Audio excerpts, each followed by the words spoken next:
दोस्तों, जैसे जैसे हम भौतिक विज्ञान में आगे बढ़ रहे हैं वैसे वैसे हमारे ब्रह्मांड में एक से बढ़कर एक रहस्य उजागर हो रहे हैं। हम किसी ऐसे तारे को जानते हैं जो हमारे सूर्य से 315 गुना अधिक बड़ा है।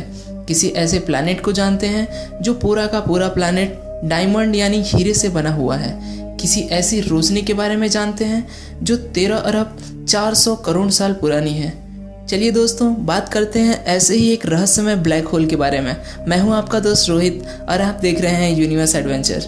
1783 में जियोलॉजिस्ट जॉन मिचेल ने हेनरी कैवेंडिश को एक पत्र लिखा। उसमें उन्होंने एक ऐसी भारी शरीर की अवधारणा बताई जिसमें से प्रकाश भी बचने में असमर्थ हो, और यह पत्र रॉयल सोसाइटी द्वारा प्रकाशित किया गया।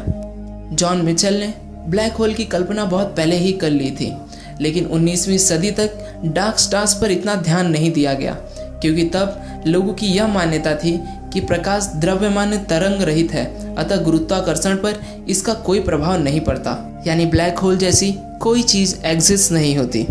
लेकिन अल्बर्ट आइंस्टाइन ने अपने जनरल थ्योरी ऑफ रिलेटिविटी में यह सिद्ध कर दिया कि गुरुत्वाकर्षण प्रकाश की गति पर प्रभाव डालता है, यानी ब्लैक होल जैसी कोई चीज़ एग्जिस्ट होती है। और बाद में मॉडर्न एस्ट्रोनॉमर्स ने ब्लैक होल का अस्तित्व पा ही लिया। अब दोस्तों, सवाल यह उठता है कि ब्लैक होल कैसे बनते हैं। तारे बहुत सारे हाइड्रोजन एटम से बने होते हैं। जब कोई बड़े तारे का न्यूक्लियर फ्यूल खत्म हो जाता है तो वह इतना गर्म नहीं बने रह पाता कि अपने ही गुरुत्वाकर्षण के अंदरूनी खिंचाव को रोक सके।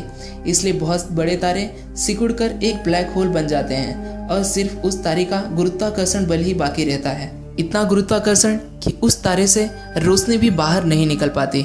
हमारे पृथ्वी पर 1 जी फोर्स की ग्रेविटी होती है। अगर इसे 15 से 20 जी फोर्स कर दिया जाए तो हमारे पृथ्वी के जितने भी प्रजाति हैं वो पृथ्वी में सिकुड़ के समाप्त हो जाएंगे। लेकिन दोस्तों, ब्लैक होल्स में तो 1 लाख जी फोर्स से भी ज़्यादा गुरुत्वाकर्षण विद्यमान होते हैं। इस वजह से ब्लैक होल्स में टाइम और स्पेस का एक अनोखा खेल शुरू रहता है, जिसे हम इवेंट होराइजन कहते हैं, यानी एक ऐसी जगह जहां जाने के बाद उस चीज़ को दोबारा नहीं देखा जा सकता। इस विषय में लोगों की बहुत सारी अलग अलग तरह की विचारधाराएं हैं। कुछ लोगों का मानना है कि ब्लैक होल हमारे आकाशगंगा के केंद्र होते हैं और वह एक मिल्की वे को दूसरे मिल्की वे से जोड़ते हैं, यानी ब्लैक होल के अंदर जाने के बाद भी अगर कोई वस्तु जिंदा बची रही तो वह कहीं दूसरे आकाशगंगा में फिर से नजर आ सकती है। लेकिन दोस्तों, अगर ऐसा होता है तो रिलेटिविटी के पहले नियम का उल्लंघन होगा। लाइट की स्पीड से तेज यात्रा करना असंभव है।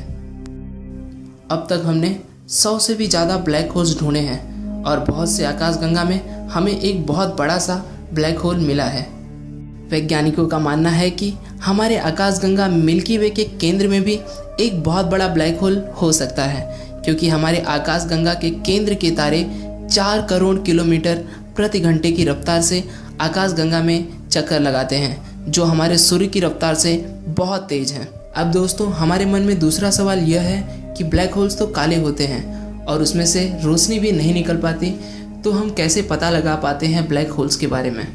अगर कोई तारा और ब्लैक होल एक साथ में चक्कर लगा रहे होते हैं तो उसमें से एक हाई एनर्जी वाली प्रकाश उत्पन्न होती है जो टेलीस्कोप से देखी जा सकती है। और कभी कभी किसी ब्लैक होल का ग्रेविटेशनल फोर्स इतना ज़्यादा होता है कि वह अपने तारे के बाहरी गैसेस को भी खींच लेता है और वह उससे अपने कक्ष में एक एक्रिएशन डिस्क बना लेता है।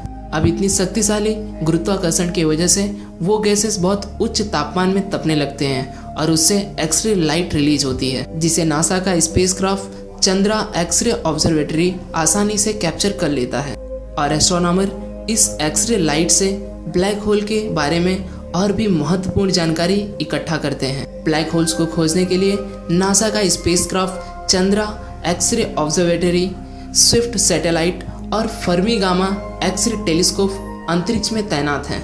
हम दोस्तों जितने भी ब्रह्मांड के रहस्य को जान पाए हैं वो सब लाइट और लाइट के स्पेक्ट्रम से ही संभव हो पाया है।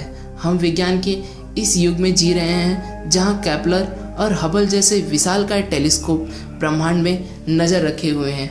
आशा करता हूं दोस्तों आपको यह वीडियो पसंद आया होगा। अगर पसंद आया तो प्लीज़ लाइक कीजिए, और अगर आप हमारे यूनिवर्स एडवेंचर के चैनल पर नए हैं और आप भी ऐसे ब्रह्मांड के रहस्यों में रुचि रखते हैं तो प्लीज़ दोस्तों चैनल को सब्सक्राइब करें ताकि आप आने वाले वीडियो को देख सकें। फिर लौटूंगा दोस्तों एक नए वीडियो के साथ में, तब तक के लिए नमस्कार।